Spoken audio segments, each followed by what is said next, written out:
So the whole idea of this is that on my home scanning page, I share successes. So when puppies are born, generally people send me pictures and I post them up, and I give them as much detail as I get about how they were born, what sexes were born, whether they AI'd, whether they progesterone blood tested. But what I realised is that was actually only half the story, because obviously I deal with loads of people where their bitches don't catch first time, or they do have problems getting them in pup. So I wanted to give a more holistic approach to actually dog breeding. So I'm going to do like a weekend Sara's summary of what's been going on in the week that's just been, so to speak. And I thought what I'd do is I'd just concentrate on 3 different dogs or 3 different cases and talk you through their history, what happened, what we did, and kind of what I recommended to do going forward.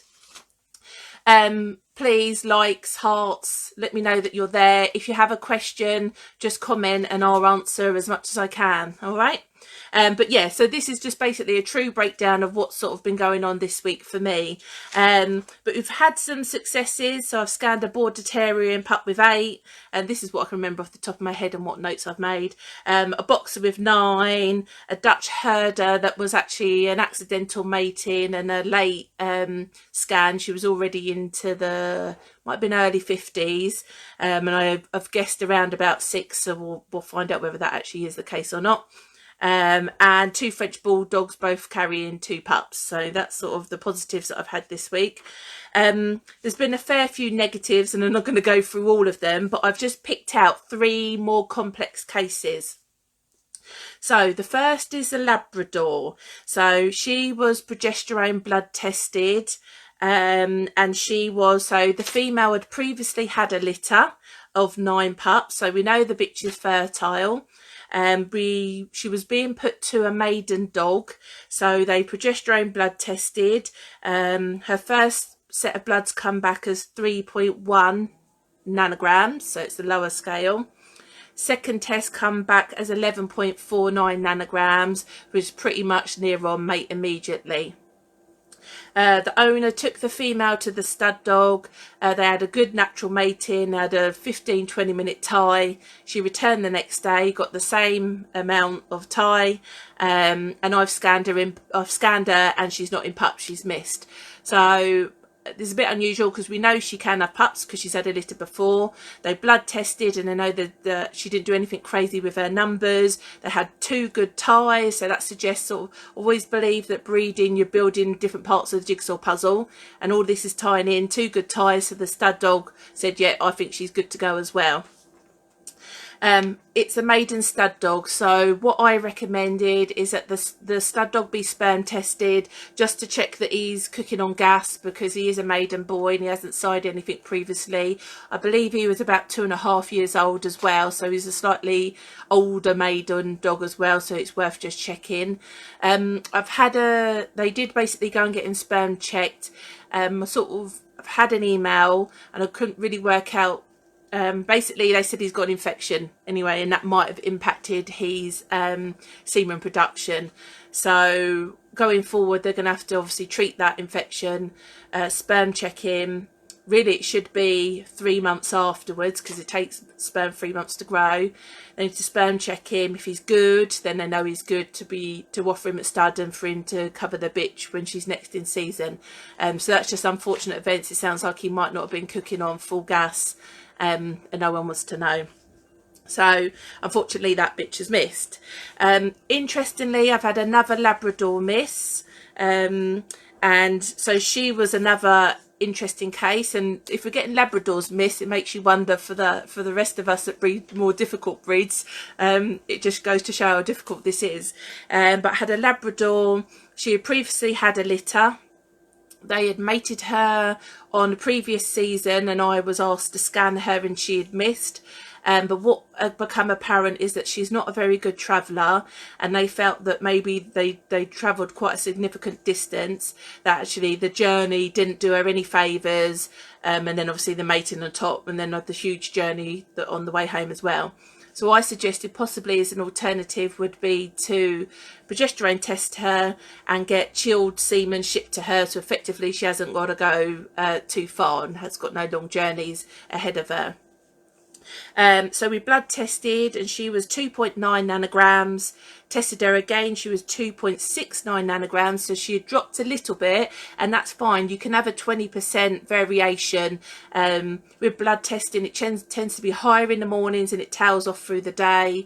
So that was fine. I wasn't too worried. She basically plateaued a bit, and then when we tested her again she was actually 6, so that confirmed ovulation and that she'd need mating in 48 hours.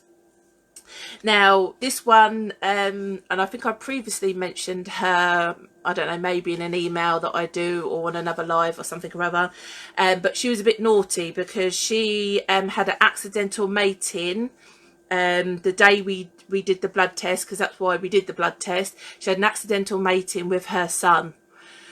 So all this hard effort the owners have put into organising the stud dog, sending the stud owner had never done chill before. Obviously they knew the principles of what it was about and they were happy to collect from their dog, but they'd never actually done the process before.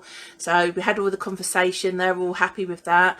You know, everything was organised, we did the blood test, and then she sneakily has a mating with her son, which is just a nightmare, because even we know from a kennel club point of view they can't be registered.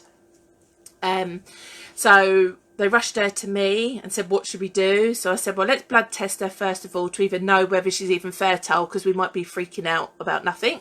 And it did confirm she had ovulated, but that she wasn't fertile. So I said, that's fine.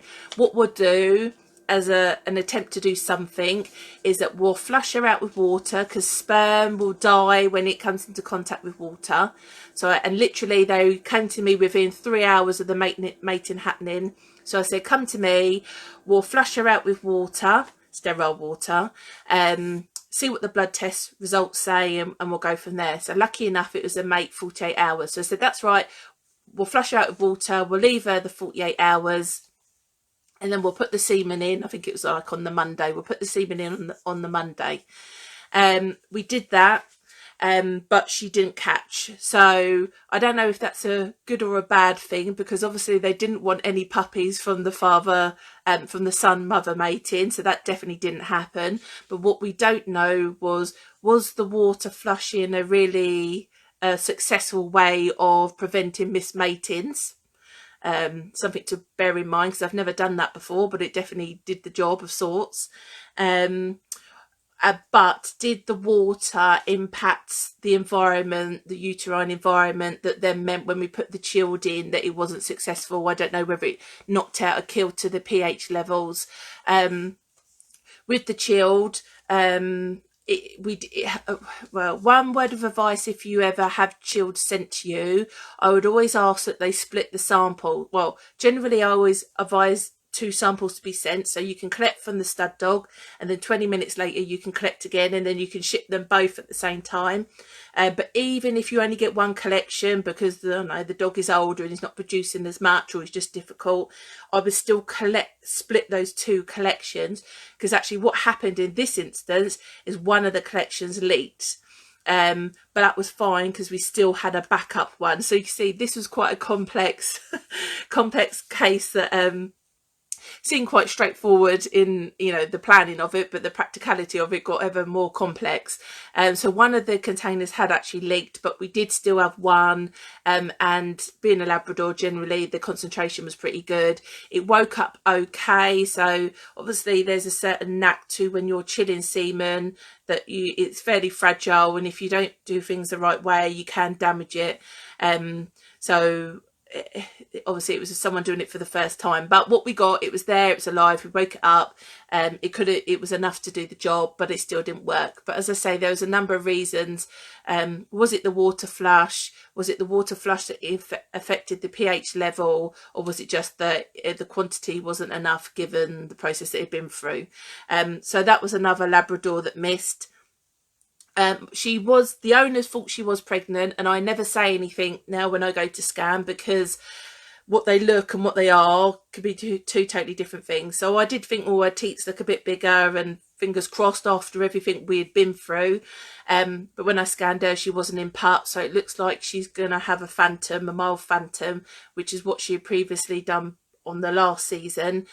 So my advice to the owner was to put her on vitamin E, a wheat germ natural vitamin E, just to flush the system of any antioxidants that might be kicking her out of kilter and causing these slight phantoms. I said probably not to bother blood testing if they bred her again, because when we look back, I think she was a day 11. No, I think she might have been a day 10 mate. Her first litter was a day 9, and on the season that she mated and travelled far and missed, she was still like a day 10. So she wasn't doing anything crazy in her numbers. So I said, well, if I was you, I wouldn't bother blood testing, because I don't think that's going to make any difference. I'd keep it low stress as possible, but I would actually find a local stud dog and have some natural matings and keep everything crossed, because she was happily be mated by a son when she shouldn't have done. So that was my recommendation to them, basically, was just to keep it really simple, and hopefully that improved their chances. But as I say, if you've got any questions, just fire them up below, because I'm just going through how not easy it is dog breeding. And then my final example was basically a Newfoundland that wasn't blood tested by me. She was 38 nanomoles, which is around 12 nanograms, which is pretty much a mate immediately. However, the stud dog wasn't actually in the country. They're in Scotland, and wasn't available for 2 days. So generally a female has a window of 2 to 3 days. So we did think we're pushing the end of that fertility window, but the owner said, well, this is the only opportunity I've got, really, let's do it. So we did an AI 2 days after, 48 hours after the sort of mate immediately thumbs up, and then we did one the following day as well. I don't think the stud dog is proven, but he had been semen checked, and not by me but someone else. Was all good. And to be honest, I collected him and I said he's amazing. Just by looking at it, I could tell it was a really good sample. So I said, you should be cooking on gas really here, or the dog certainly is. They come back to me for scanning, and they travelled a fair distance as well. Unfortunately, she wasn't in pup either. So I don't know with her whether just that window was too long. She obviously has a smaller fertility window. And I said if they were to do her again, possibly to mate on ovulation, just to make sure that there's some in there and it's working its magic, even though the eggs aren't ready, and then to do one on a mate immediately or 48 hours after ovulation, just to open that window up as much as possible. So yeah, so that was just to summarise 3 fairly disappointing and complex cases that I've had this week. The Labrador that possibly the maiden stud dog's got an infection, the Labrador female that had an accidental mate into her son, but unfortunately didn't catch, but then the chill didn't work either, and then the Newfie that was probably mated just outside of the fertility window. So yeah, they're just the 3 cases that I wanted to mention to you. Also, just to mention, I'm going to be doing these weekly, so if you've got any questions or queries, it would be over the weekend or between the Friday and the Sunday, but I'm just going to pick out 3 cases that I've had this week and just talk you through it, because everyone seems to think that breeding's quite easy, that you chuck 2 dogs together and you get on with it, but that very rarely is the case. But I have been busy working away on my book, as some of you may know. So Not Born Yesterday is what it's called. It's in its final drafts. I wanted it to be printed by the end of July. I've missed that boat because I've never written a book before and didn't realise how difficult it is. But the book writing was the easy bit. It was actually the all the stuff that comes after it: book cover designs, proofreading, editors, formatters, all that kind of stuff that takes up the time. But you can reserve that on my website, so www.caninefamilyplanner.com/book. And I am offering a deal with that at the moment. So as a spin-off to that, I did think, well, I'm on all these forums and I've been on breeding seminars myself, and because I like to still keep in touch with other people's opinions of what goes on and what it all means. But what I realised is there's not really that much information that helps you practically with a litter. So what I've designed as sort of a sister product that I'm currently, well, I will be giving away with the pre-orders, is a puppy playbook. And basically it would be like a wire bound and a document that you complete and fill out with every litter you got. But this is like, this is printed off my printer, but this is basically everything that's going to be in it. So it covers from planning, so pregnancy prep, stud choices, a whelping chart, a whelping wish list, in pregnancy, what to do with a solo puppy, a birthing planner and a damn diet sheet. And then in regards to the puppies themselves, it's going to include a puppy feeding schedule, puppy report cards, puppy meal planners, socialisation charts, vetting questions and processes for the new owners, a holding fee template, sales contract, and a puppy pack checklist. So basically, the Not Born Yesterday is the book that I've written from the point of knowing whether your female is pregnant to the point of homing them, going to new homes. And the sister book, the puppy playbook, is the practical side of it. So it's full of templates, documents, tick sheets, everything you need to be able to get you through from planning a litter all the way through to them going to their new home. But as I say, I'm giving that away for free if you pre-order the book, which is caninefamilyplanner.com/book. Otherwise, if there's no questions, I'm going to sign off for this week, and I shall see you some point next weekend with another 3 difficult cases, and I'll talk you through those and what I recommended. Otherwise, see you for now.